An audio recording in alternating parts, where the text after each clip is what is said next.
Olá, tudo bem? Como vocês estão? Estudando bastante, lendo livro, fazendo as atividades? É isso aí, não podemos parar. E, seguindo o nosso plano de ensino, vamos dar uma olhada aqui o que temos para hoje. O que nos reserva, Adalto? Nós estamos na nossa oitava aula. A nossa última aula nós tivemos medição de pressão e agora nós vamos entrar na medição de temperatura e calor. Bom, antes de tudo nós temos que focar. O que é calor e o que é temperatura? O que é esse carinha aqui, termigrômetro, que tem duas proporções ali de medição de temperatura, o que ele quer dizer para mim? O que esse sensorzinho aqui faz? E complementando, o que esse outro sensor aqui vai fazer? Então isso é o tema da aula de hoje. Nós vamos trabalhar com a parte de temperatura e é um tema muito, talvez, diferente, ou talvez às vezes pode ser óbvio, às vezes nem tanto. Porque você fala, eu tô com calor. É muito fácil você entender, você já subentende. Agora você consegue explicar uma coisa que você sente? Como é que você vai explicar para uma pessoa que não tem sentido o que é o calor? Você já se pensar como explicar para uma pessoa que não tem visão como é uma cor? Como que é a cor vermelha para uma pessoa que nunca viu uma cor na vida? Então nós temos que ter esse jeito ali para explicar para vocês o que é o calor.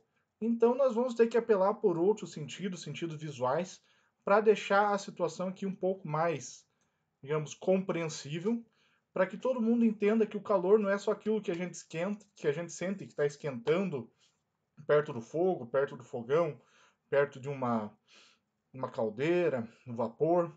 Então o calor é um fenômeno físico que nós vamos ter que estudar, um fenômeno essencial para a indústria. Aonde que a gente usa o calor? Na cozinha. Imaginou você ali tem um bife frito ali numa temperatura, digamos, uns 80 graus, um pouco mais, um pouco menos. Colocou o bife a 2000 graus. Vai ficar o mesmo sabor esse bife? Não. Você vê como o calor vai ser importante para você fazer uma receita, uma temperatura, uma água gelada. Será que uma água a menos 50 graus é diferente de uma água que está ali a 0 graus, a 5 graus na temperatura ambiente? Então, são vários fatores que nós temos que estudar. Mas o primeiro momento, o que nós vamos ver? O que é o calor? Então, eu tenho aqui uma animaçãozinha para vocês e vamos explicar aqui. Essa animação já entra num fator importante. Primeiro, nós temos que diferenciar o que é o calor e o que é a temperatura. Então, vamos lá. O calor é a agitação das moléculas, é a energia cinética das moléculas. E a temperatura é a medição dessa energia cinética. Então aqui nós estamos vendo, nesse primeiro gráfico, reparem aqui nesse primeiro gráfico, nessa primeira animação, que as bolinhas, que seriam as moléculas, os átomos, estão mais paradinhas, estão mais quietas ali. E reparem aqui que a temperatura é menor. Beleza? Então, esse daqui, digamos que é um pouco, ele tem menos calor que as outras duas. Não é mais frio? Não. Daqui a pouco a gente vai entender o que é o frio. Mas por enquanto vamos falar menos calor. Aqui ela já está um pouquinho mais agitada. Pô, a temperatura aqui já está 20 graus Celsius, que é uma das unidades de medida de temperatura. Aliás, é quase a mesma temperatura que eu tenho agora aqui, 20 graus, então é aproximadamente o que assim que vão estar as moléculas no ambiente que eu tenho agora nesse momento. E aqui, onde a temperatura já está aquele verãozão de Salvador, 40 graus Celsius, aqui já agitou um pouco mais. Então o calor é a agitação dessas moléculas. Compreensivo? Eu digo, vocês não estão sentindo o calor com esse vídeo. Talvez o calor do computador, do cobertor, se vocês estiverem num clima frio, alguns estão no local mais quente. Então a variação de temperatura conforme o local e também um pouco do psicológico de cada pessoa, porque o calor que eu sinto às vezes não é o calor que outra pessoa vai sentir. Varia do nosso sensor, que cada um de nós tem um sensor que detecta o calor. Agora vamos falar do frio. O que é o frio? O frio não é nada mais do que a falta de calor. Óbvio. é que fisicamente falando, gente, o frio não existe. O frio é a falta de agitação, é a falta dessa energia cinética que vai mover as moléculas. Gente, uma observação importante que nós vamos pesquisar é que existem 3 unidades de medida para o calor. Qual que nós usamos no Brasil? Celsius. Qual que é utilizada na América do Norte? Fahrenheit. E qual que é usada na SI? Celsius? Não. Kelvin. Kelvin também não é graus Kelvin. Existe graus Celsius, existe graus Fahrenheit. Mas o Kelvin, ele é uma unidade absoluta. E o que o Kelvin tem de diferença? Estão vendo aqui essas bolinhas? O 0 Kelvin significa que as bolinhas aqui, que seriam as moléculas, pararam. Não tem movimento nenhum.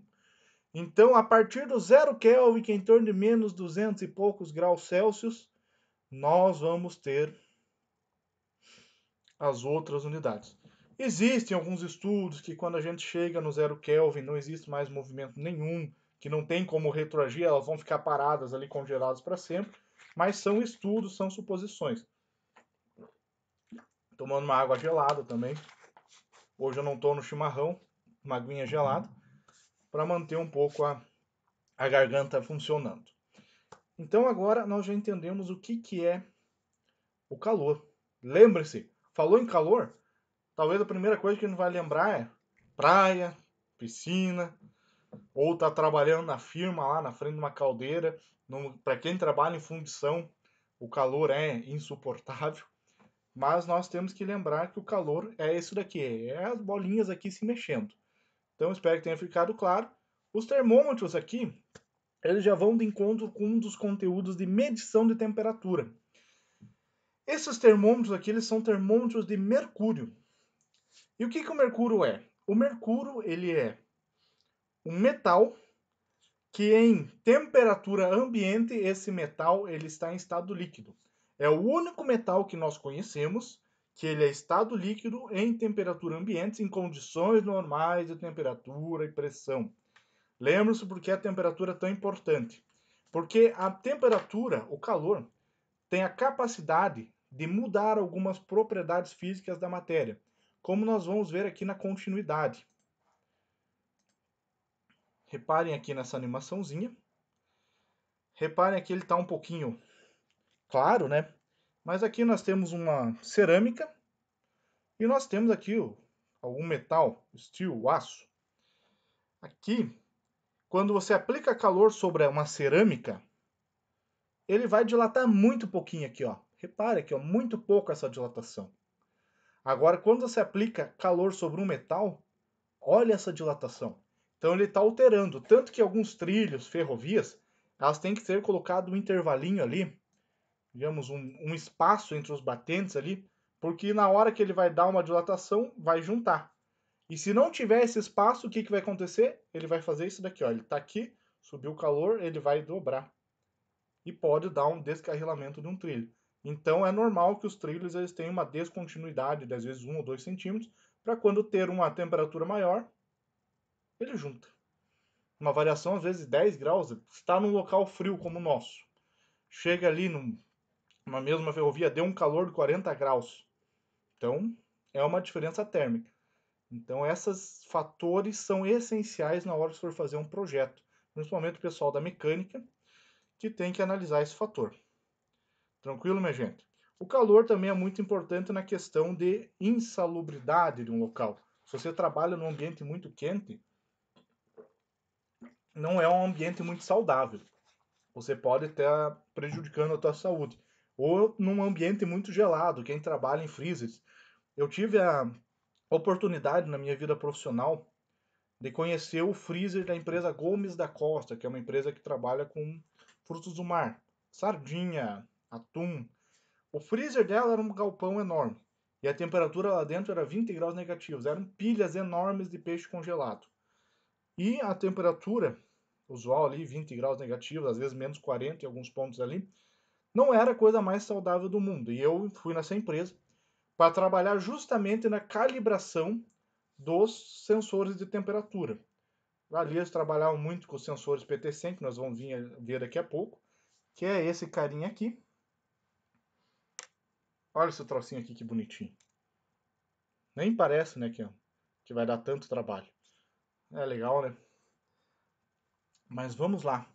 Dando continuidade no assunto, que é um assunto bastante interessante, mas exige bastante atenção. Então esse é um vídeo que vocês vão ter que ver e rever para não ficar sem nada batido.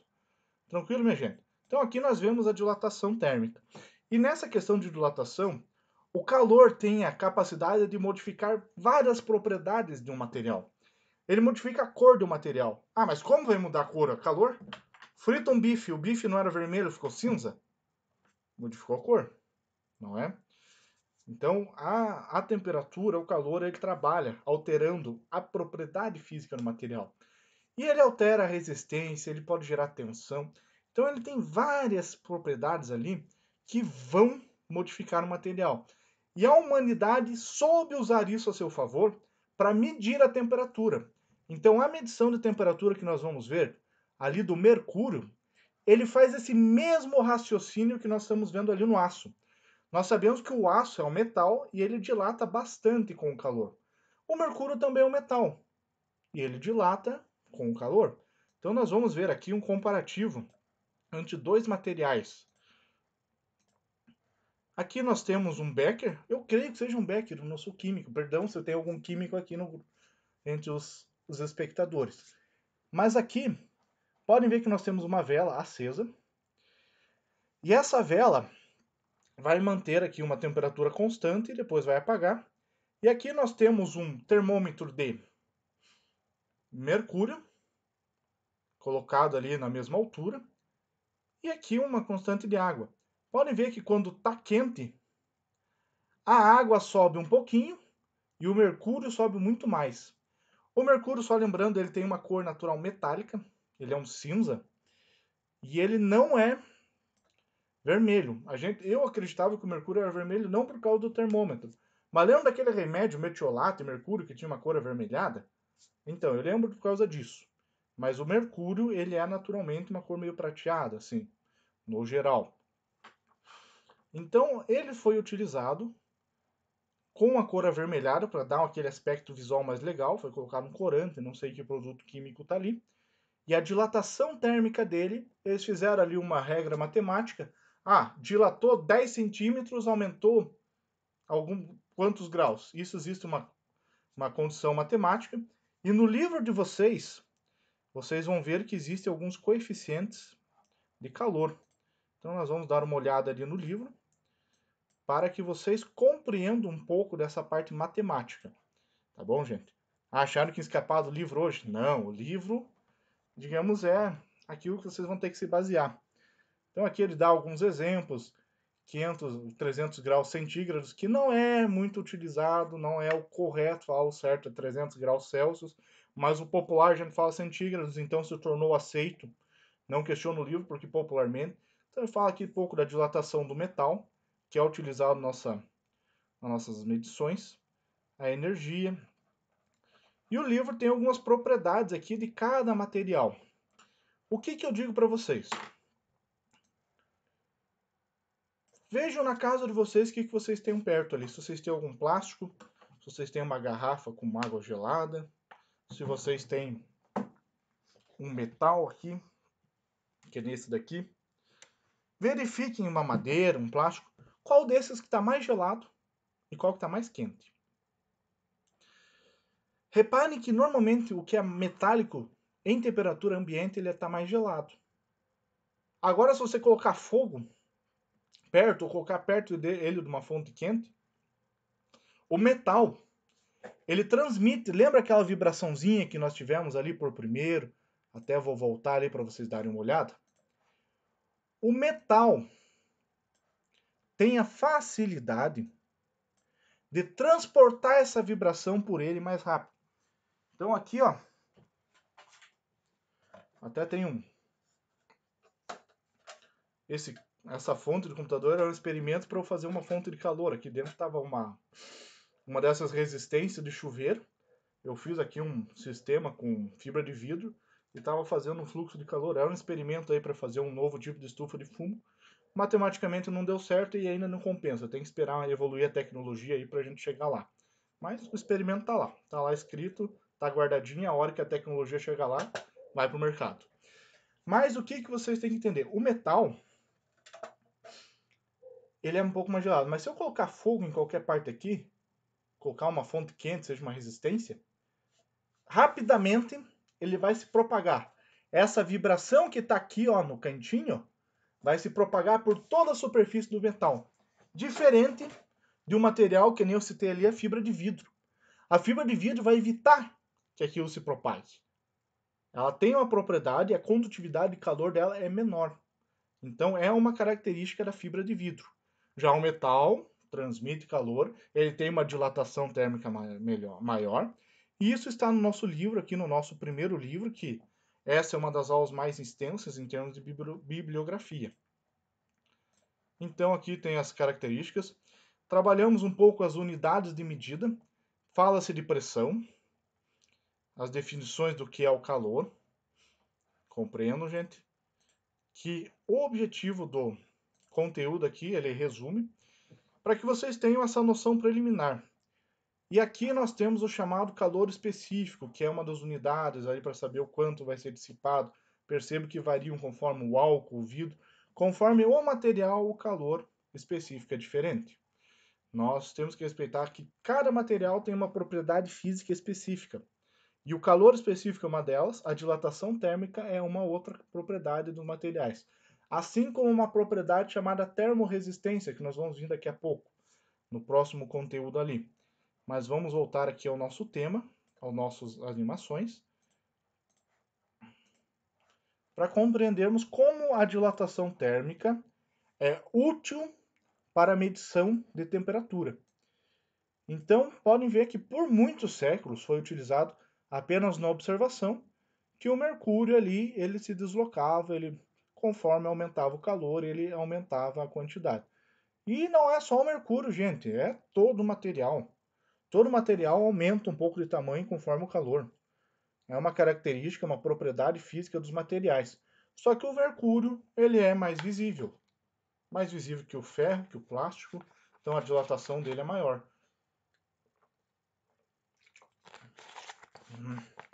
Essa garganta aí nesse inverno. Sabe que o frio também, como a gente viu agora, o frio é falta de calor. E ele tem esses contrastes ali que o nosso corpo humano foi desenvolvido com uma temperatura, mas a humanidade se expandiu pelo mundo todo e o mundo tem condições adversas. O frio é uma delas e o calor extremo, como nós temos em alguns desertos, é outra adversidade. Nós temos que achar o meio termo ali. E temos que equilibrar com água, com chimarrão, outros elementos. Então, dando continuidade no nosso conteúdo, agora nós vamos ver uma outra situação aqui importante. O chamado, aqui eu até usei aqui.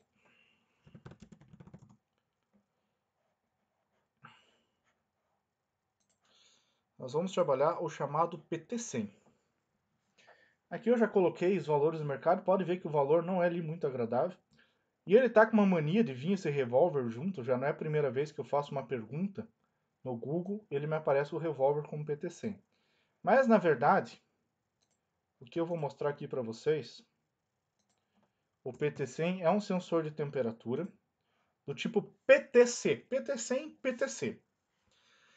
Na indústria vocês vão encontrar ele dessa forma aqui, nesse complexo aqui. E ele vai ter o quê? Vai ter 3 fios. Normalmente 2 vermelhos e um preto ou azul. Aqui neste modelo que eu tenho, é uma sonda PT100, ele tem 2 fios. O que nós temos que compreender aqui? O PT100 é uma junta metálica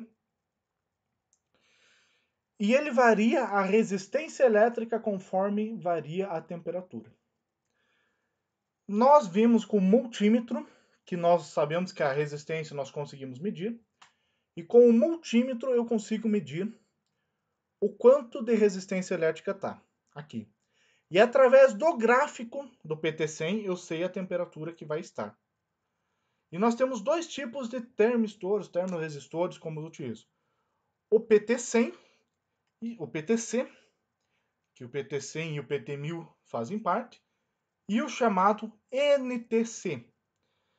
O PT100 é muito mais utilizado na indústria, principalmente de temperatura mais próxima a ambiente. Esse daqui é muito utilizado. O NTC, que é outro tipo de sensor, é utilizado na indústria, mas não numa escala tão larga. Eu, das vezes que eu calibrei, eu lembro que uma empresa das que eu trabalhei com calibração, nós fizemos a calibração de um NTC.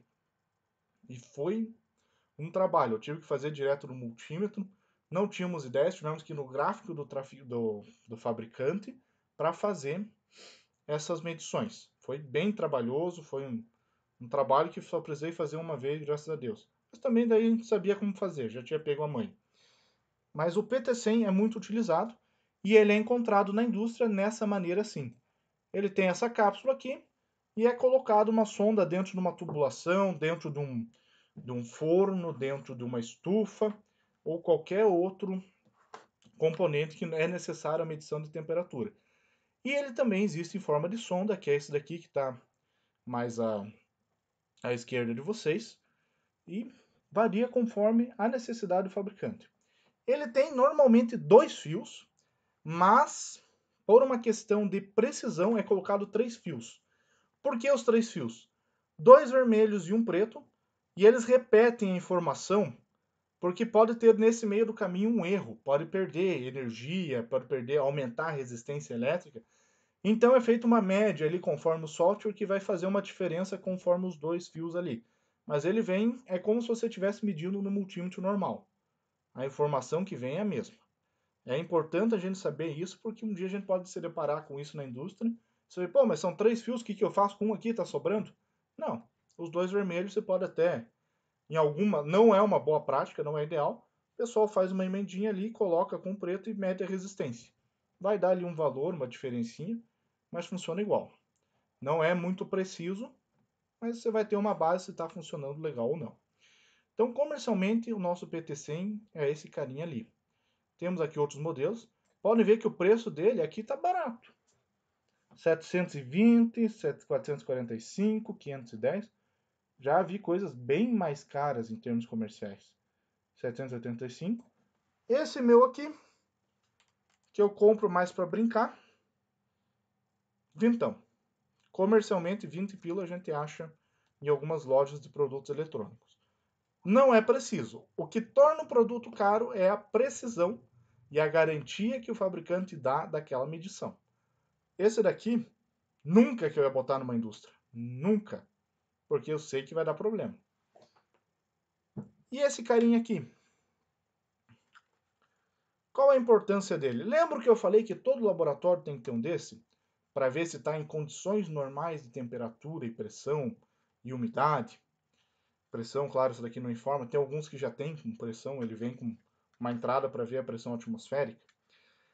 Pois bem, este daqui, ele é utilizado para ver aquela questão de insalubridade. Então, o técnico em segurança que está vendo o vídeo vai usar bastante esse daqui, como vai usar o tal do pirômetro mais para frente. Beleza? E esse daqui, olhem só a ironia do destino. Esse sensor aqui é um NTC, que nós vamos ver agora no gráfico qual que é a diferença dos dois. Ambos são medidos a resistência elétrica.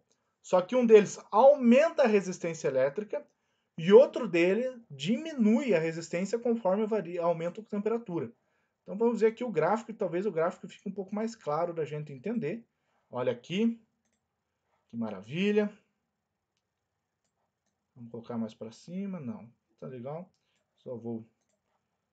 Então aqui nós temos o termistor PTC e o termistor NTC. O PTC, nele se enquadram o PT100 e o PT1000. Daqui a pouco nós já vamos entender a diferença de nomenclatura, porque que um é 100 e outro é 1000. Tá bom, gente? Então repare aqui no gráfico vermelho, aqui, ó. Aqui é a resistividade do termistor. Ele começa aqui zero, então o termistor, conforme vai aumentando a temperatura, ele aumenta a resistência. Aumentou a temperatura, aumenta a resistência. Já o NTC ele tem um efeito inverso. Ele se aumentar a temperatura, ele vai diminuir a resistência. Então, ele é totalmente inverso. Então, são propriedades físicas. Às vezes, vale a pena usar um NTC. Vai da questão comercial. Aonde que eu vi que é utilizado o NTC? Alguns automóveis específicos. Porque eles queriam fazer uma exclusividade ali, uma garantia. E você só consegue comprar com o fabricante e com aquelas propriedades. Eles desenvolveram basicamente um NTC que é só deles. Isso se torna encarecido. Eu vejo que alguns produtos norte-americanos estão fazendo isso. Alguns fabricantes de automóveis. Acho complicado. É injusto, né? Às vezes a gente faz uma gambiarra. Eu coloquei um PT100 no meu carro ali, fiz uma brincadeira ali porque ele não estava medindo legal e era NTC. E não acha NTC no mercado. Então eu montei, coloquei um sensor parecido com esse daqui. E só fiz ali um circuitinho, conectei no microcontrolador, ele já dá no display qual que é a temperatura do carro. Não é muito trabalhoso não. Vocês vão ter isso com Arduino, não é muito mais para o final do curso, né, na disciplina de algoritmos de programação, que todos os cursos aí vão ter um pouquinho, não vão escapar, mas é uma disciplina bastante bacana e essa disciplina é a base para ela. Beleza, gente? Vamos dar continuidade aqui. Agora a gente vai ver um pouco de como é o gráfico do nosso PT100. Aqui, um pouquinho apagado. Mas observem um detalhe aqui. Agora vocês vão entender o porquê PT100. Por que não é PT 150, 200? Ele é 100 porque a 0 graus Celsius, observe aqui que é temperatura por grau Celsius, e aqui é a resistência elétrica por ohm. Resistência é unidade ohm. Observem aqui que quando ele é 0 graus Celsius, a resistência elétrica dele é 100 ohms. Então, vocês vão medir, vocês vão colocar no multímetro de vocês, vão colocar aquela escala de 100. Quando vocês forem fazer o experimento, vão colocar a escala de 100 ali, o que estiver mais próximo do 100. E quando ele estiver ali próximo a 350 graus, vamos ver a temperatura máxima aqui. Observe, quando ele estiver ali com 800 graus Celsius, ele vai estar marcando uma resistência de torno de 375 ohms. Então, essa é a variação. O PT100 ele tem uma característica de ser muito bom em temperatura próxima ao ambiente, ou seja, no máximo até uns 200 graus Celsius. Então, até ele vai medir a resistência aqui até uns 175 ohms ali, ele fica legal. Passando disso, ele perde um pouco da precisão. É uma propriedade dele, é uma característica física dele, e ele tem esse negativo, digamos assim. Mas é muito bom, ele é um componente barato. Pô, mas 400 pila barato? É barato. Para a escala industrial, para nós, cidadãos mortais, é um pouco alto. 400 pila para mim é elevado. Mas para uma indústria que precisa daquele processo funcionando com qualidade, para conseguir uma certificação ISO, para conseguir calibrar, ter aquele cilindro em metro, R$400 é barato. Beleza, gente? Nós temos que, às vezes, distinguir o que é o pensamento de uma indústria e o que é o nosso bolso, que são realidades diferentes. Então, dando continuidade aqui ao conteúdo, a parte dos PT100, dos PT, nós já vimos aqui. Não tem lá muito segredo. É a parte comercial dele. É uma resistência que varia conforme a temperatura. O legal de pegar o PT100 é pegar esse carinha aqui, colocar emendado aqui no multímetro, emenda essas pontinhas no multímetro e vai colocando essa ponta, coloca dentro do chimarrão, coloca dentro da água fria, coloca temperatura ambiente, pega aqui, fica segurando para ver e vai vendo a variação de temperatura que vai acontecendo, a variação de resistência. Daí você vem aqui no gráfico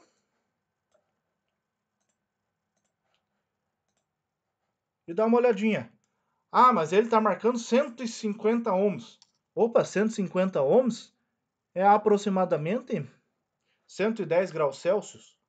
Então, vocês têm que ter essa noção de saber trabalhar com gráfico. Isso é legal de mexer. Vocês vão ver numa aula especial que eu vou fazer como calcula a equação da reta. Lembra da regra de 3 que a gente trabalhou bastante? Ela não funciona legal para isso aqui, não. Não tentem usar a regra de 3. Vocês vão aprender uma outra propriedade matemática, que eu vou dar exemplos antes de fazer a prova, que vocês vão aprender a equação da reta, que é uma coisa que usa-se muito na indústria. Apesar de ser simples, uma coisa mais básica ali, mas essa equação da reta vai saber como a gente vai prever a evolução da temperatura e vai saber o coeficiente angular, o quanto que ele vai variar aqui. Beleza, gente? A gente vai fazer no Excel ali para aprender até a mexer um pouquinho nessa ferramenta que vocês vão usar muito na indústria, que é o tal do Excel. Então, compreendendo ali o sensor PTC-NTC, nós vamos dar uma olhada ali no nosso livro, ver o que ele fala disso. Não é muito abrangente o conteúdo, ele entra um pouco mais nos termopares. Tem aqui as conversões de temperatura, o nosso primeiro item. No segundo livro aqui, na segunda parte do livro, ele vai citar alguns CIs, que temos o LM35, que é um CI de medição de temperatura, que ele já é um sensor digital. Temos a medição por radiação, que nós vamos dar uma olhadinha.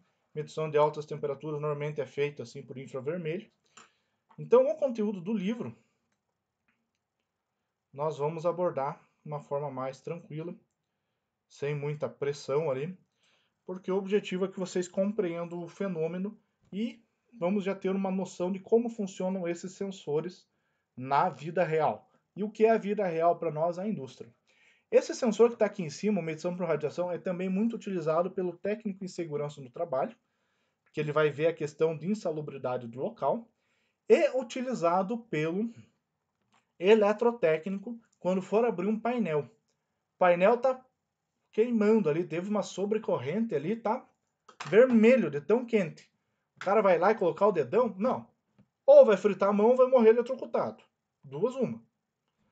Mas ele chega lá e mede a temperatura. Opa, a temperatura ali tá aceitável. Vou mexer. Não tá aceitável, vou desligar o disjuntor, o que tiver ali a jusante, a montante do nosso circuito. Então, sobre o livro, ele é um livro completo, mas são textos longos assim para a gente colocar tudo numa aula. Lembrando que essas aulas são resumos e o meu objetivo na aula é que vocês compreendam o fenômeno e como é feita essa calibração. Aqui nós temos exemplo aqui dos termistores, das variações entra aquela parte matemática. O que eu diria para vocês? Preocupem-se na parte prática. A parte matemática nós vamos ter uma introdução, mas ela não entra tanto essa fórmula que está aqui, alfa igual a delta R dividido por E. E aqui ele fala de um outro conteúdo que é também muito importante na indústria, é o termopar. Um erro que eu nunca vou perdoar vocês se vocês falarem. Se vocês nunca viram isso na frente, alguma coisa, é confundir termorresistência com termopar.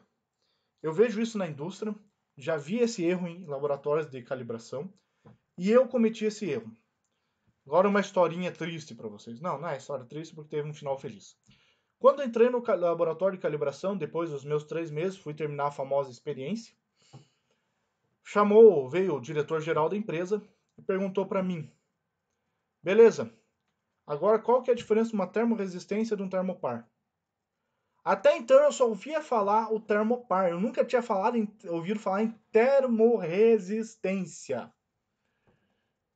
Eu colei as placas, gaguejei, não sabia o que falar, e eu estava sabendo fazer a calibração já. Por sorte, o dono, uma pessoa humana, olhou para mim e falou, tá, você tem até amanhã, você vai fazer um projeto e vai me explicar a diferença de termorresistência e termopar. Eu não dormi aquela noite e fiquei pesquisando. Fiz na época umas apresentações em PowerPoint e cheguei no outro dia e apresentei. Termorresistência são os sensores que variam com a resistência conforme a temperatura. São exemplos PT100, NTC, PT1000, beleza? E aí entrou o tal do termopar, que no dia anterior eu tinha levado aquele esporro de uma forma muito educada, que o meu chefe era muito educado, mas um esporro assim que deu para ver que ele ficou bastante constrangido, deu já estar 3 meses na empresa e não sabia a diferença. E ele falou, agora você vai falar sobre o termopar. E o termopar, daí eu fui pesquisar duas questões que chamou a atenção dele. Eu pesquisei o princípio físico dele, o efeito Seebeck e o efeito Peltier, que são duas, um contrário do outro. E pesquisei as questões comerciais. Agora nós vamos entrar no assunto termopar, que ele cita muito aqui nos dois livros, dois temas ali do livro. Ele vai falar sobre termopares, mas eu não quero ir a fundo no que está no livro, para que vocês tenham uma noção mais física ali do que é um termopar, como ele funciona. Aqui nós temos algumas imagens, condutor A, condutor B, efeito Peltier e Thomson, efeito Seebeck, tensão Seebeck. Então são algumas propriedades que ali me chamou a atenção. Agora essa tabela é muito importante para nós. Tipo de termopar. Tipo T, E, J, K, N, S, R. Que porcaria é essa? Então, gente, eu quero que vocês entendam aqui que o termopar, eles são junções de dois metais diferentes. E aqui nós temos vários exemplos. O cobre, agora em inglês constantan, não lembro qual metal é esse, cromo e constantan, ferro e constantan, cromo e alumínio. Até perdoe-me ali pelo... Eu acredito que seja esse constantan já seja uma liga metálica, como é normal, ligas cerâmicas e metálicas. E o que acontece quando você junta metais? Eles servem como um mini gerador. Eles são como se fosse uma bateria, uma mini bateria. Lembrem-se, o sensor termorresistivo ele só varia a resistência conforme varia a temperatura. Já o termopar, ele gera uma diferença de potencial, ele gera uma tensão elétrica, ele gera energia. A mudança de temperatura faz com que ele gere uma energia. E alguém chamado Seebeck, alguém chamado Peltier, descobriu essas propriedades e descobriu as relações inversas. Nessa junção, eu posso tanto gerar energia, que quando eu aplicar a energia, eu posso gerar ou calor ou posso gerar frio. Então, o efeito Peltier é o inverso. Até eu digo para vocês, pesquisem pastilhas de Peltier. Vocês que querem aí tomar uma cerveja gelada, mas tá cansado de carregar gelo, faz uma brincadeirinha ali com pastilha de Peltier, é barato. Vamos dar uma olhada no nosso mercado aqui, como é que tá. Vamos ver, vamos dar uma pesquisadinha aqui. Pastilha de Peltier.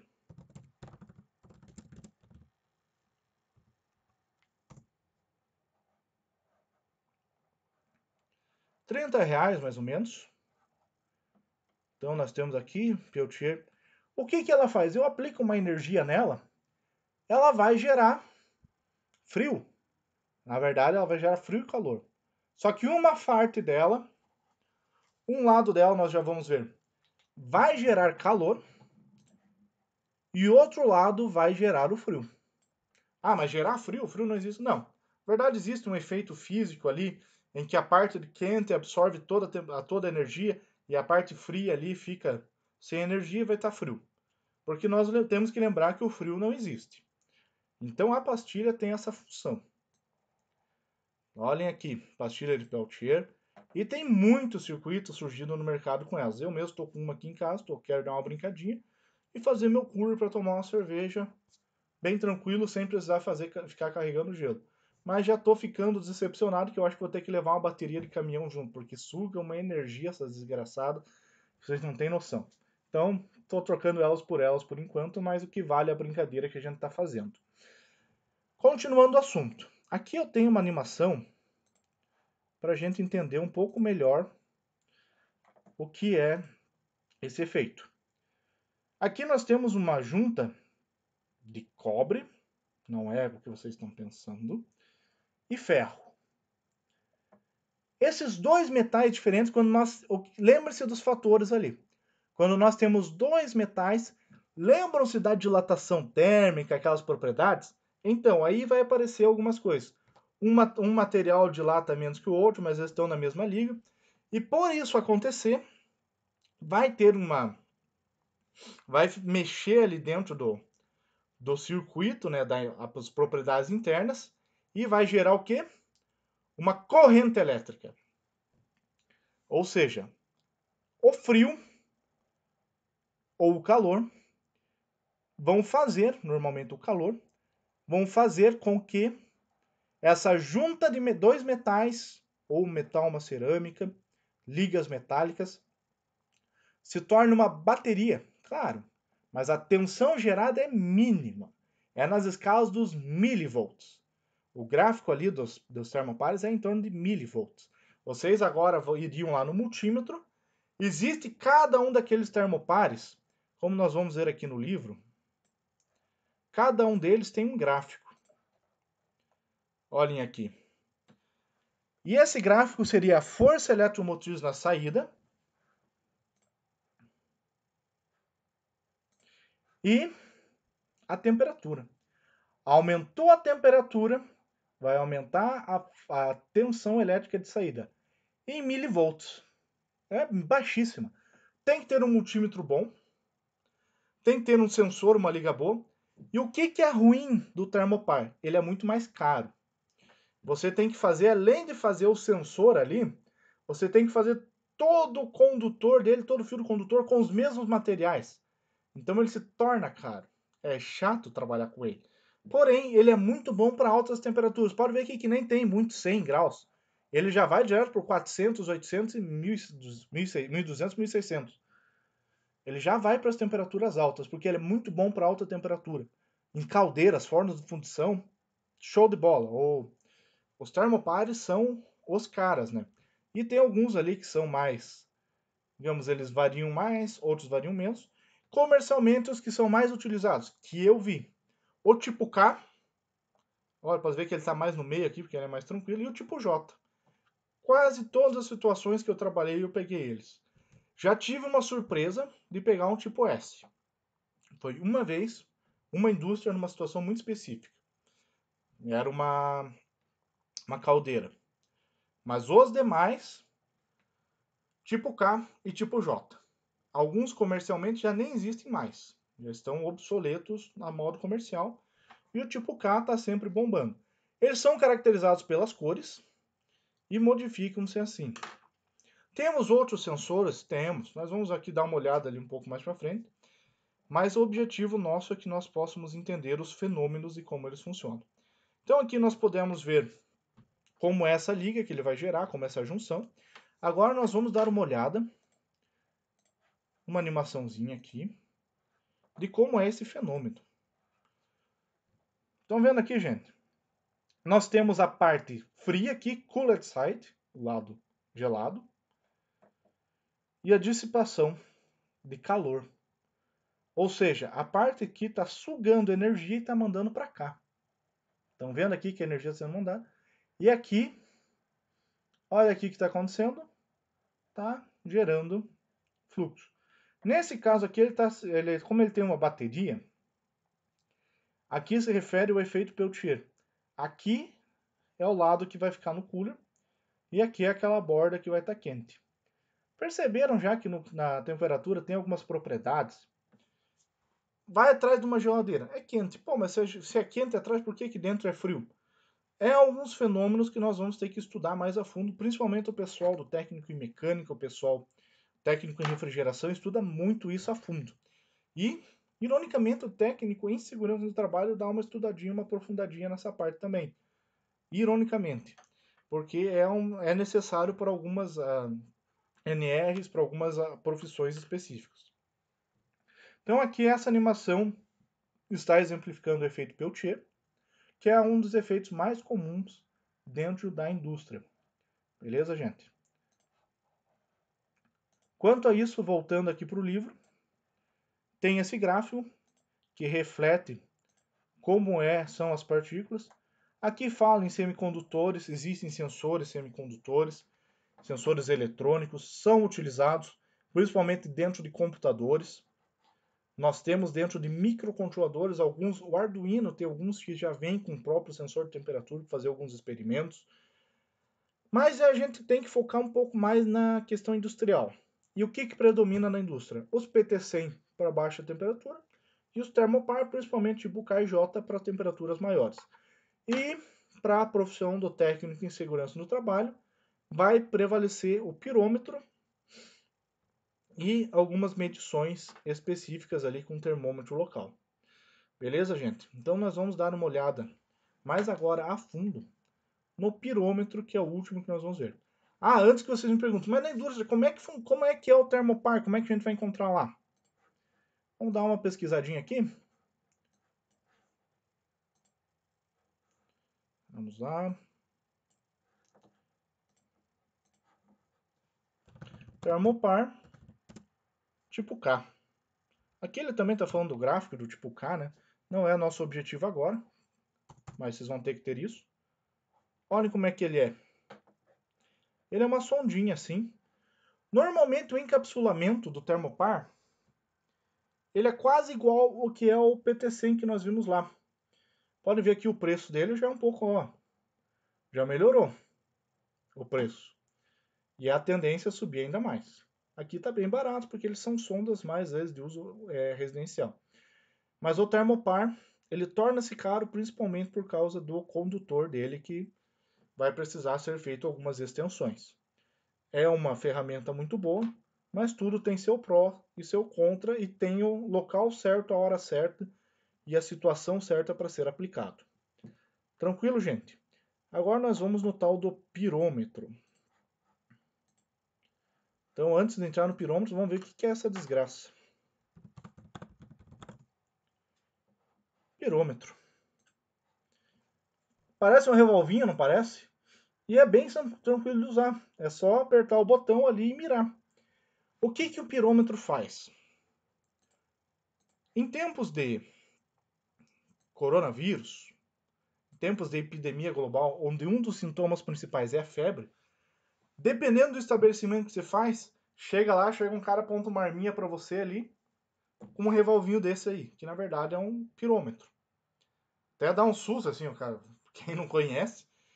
Mas o que ele emite? Ele emite uma luz infravermelho. Existem alguns efeitos da física que fazem que o calor libere alguns fótons que não são visíveis, só o calor, não estou falando do fogo. Não vamos confundir calor com fogo. Que o calor libera alguns fótons, algumas outras propriedades que não são visíveis para os nossos olhos, mas são visíveis para os sensores. E o pirômetro ele tem essa propriedade que nós vamos estudar aqui. Olha aqui esse carinha. Então ele é simples, o funcionamento dele é legal. Você vai lá, vai apontar, como você pode apontar para a testa de uma pessoa para ver se ela está com febre, ou você vai apontar para um painel industrial ou para algum ambiente para ver se esse ambiente é insalubre, não é? Você vai utilizar. Ele é um funcionamento muito simples. O único problema dele é que ele descalibra meio fácil. Mas ele é um excelente equipamento. Pode ver que tem um aqui que tem mira aqui. Qual que seria o objetivo dessa mira? Até vou ter que dar uma pesquisada aqui. Mas talvez seja para uma distância um pouco maior. Às vezes a gente fica olhando notícias da NASA. O pessoal mais nerd da sala sempre tem. Um que puxou o professor aí. Se você for olhar, eles vão falar a temperatura de uma estrela é 2 milhões de graus Celsius. Você fica pensando, tá, colocar um termômetro na estrela? Não. Eles conseguem ver através desses fenômenos físicos da liberação de fótons com calor, e é o mesmo princípio do pirâmide. Eles mandam uma luz infravermelha e o retorno que eles tiver, digamos como se fosse uma deformidade ou uma oscilação na luz, eles vão eles vão poder calcular o quanto que está de calor naquela estrela, naquele corpo celeste distante. Então é a mesma tecnologia de um pirômetro, só que numa escala muito maior. Uma escala que é um pouquinho cara, né? Por isso que tudo na NASA vai fazer um parafuso que custa 10 mil dólares. Você vai pensar, mas por quê? Não, porque o material é uma liga diferente, é um torno com uma precisão muito melhor. Então são essas características. Então, o pirômetro é um componente muito utilizado na indústria, principalmente pelo técnico de segurança do trabalho, principalmente pelo eletrotécnico, para uma questão de segurança. E na área de saúde ele está sendo muito utilizado agora, também por uma questão de segurança, mas por uma contenção de epidemia. Tempos de coronavírus, tempos de Covid, e um dos sintomas principais é a febre alta. Então, dependendo do ambiente que for, o pessoal já vem com uma mira ali de um pirômetro para saber como está a sua temperatura corporal. Beleza, gente? Vamos dar uma olhadinha no funcionamento ali do pirômetro para vocês verem uma curiosidade dele. Perceba esse desenho aqui. Aqui ele tem uma luz, um sensor infravermelho, tem parte óptica, a parte aqui que tem o olho da pessoa. Pois bem, agora aqui vocês podem reparar uma situação aqui. O que ele tem aqui? Uma resistência elétrica. Vocês podem ver, eu falei já na aula de medidas elétricas que a resistência nós iríamos utilizar pra caramba. Não iríamos? E ela é porque ela é uma propriedade física dos materiais. E existem alguns sensores de luminosidade, como nós temos aqui, que varia a resistência elétrica conforme o percentual ali de luminosidade. E eles utilizaram isso para calcular como seria a resistência, digamos assim, a luminosidade, a temperatura de um local. E aqui vem a luz, vem todo esse circuito. Eles conseguem calcular através dessa resistência e ele vai gerar uma tensão elétrica para medir uma corrente que vai ser medida, que vai ser convertida através de uma operação matemática para uma temperatura. Ou seja, aprendam bem a questão da resistência elétrica. Vocês vão usar isso e muito no dia a dia, principalmente o pessoal da eletrotécnica e as outras áreas, um momento ou outro, quando der o problema em algum equipamento, não vão escapar. Gente, só voltando ali no nosso livro, só para complementar o conteúdo, vamos para o último trecho do livro ali. Nós temos um conteúdo aqui, alguns exemplos. Ele foca muito nos sensores aqui. Pode ver aqui que tem esse encapsulamento. O livro já usa o termo aqui, termopar de proteção de cabeçote. Aqui, mas você não falou que é diferente termopar? Na verdade, o que eu falei para vocês, o encapsulamento é igual. Normalmente que é igual. A gente só vai saber se é termopar ou termorresistência a hora que nós abrirmos essa tampinha que tem aqui e vermos quantos fios tem. Se tiver 3 fios, já sabemos que é um PT100. Daí, dependendo das cores, nós temos que ver se é termopar tipo K. Existe uma tabela de cores da fiação para nós sabermos qual é qual. E é uma complicação, principalmente para quem tem algum problema de visão, que nem daltonismo. Às vezes fica impedido de trabalhar ou precisa de um companheiro para auxiliar. E aqui nós temos um sensor controlador de temperatura, que não é muito diferente do conceito desse carinha aqui. A diferença é que esse cara que está aqui, você consegue automatizar ele, programar, configurar. Chegou a tal temperatura, vai ligar um ventilador, vai desligar uma máquina, vai ligar um aquecedor. Então são muitas coisas que nós vamos fazer com esses componentes. Então na indústria nós temos muito esse tipo de encapsulamento e um controlador semelhante a esse que está aqui na imagem. É muito comum e é a primeira coisa que vocês vão reparar quando vocês entrarem numa indústria.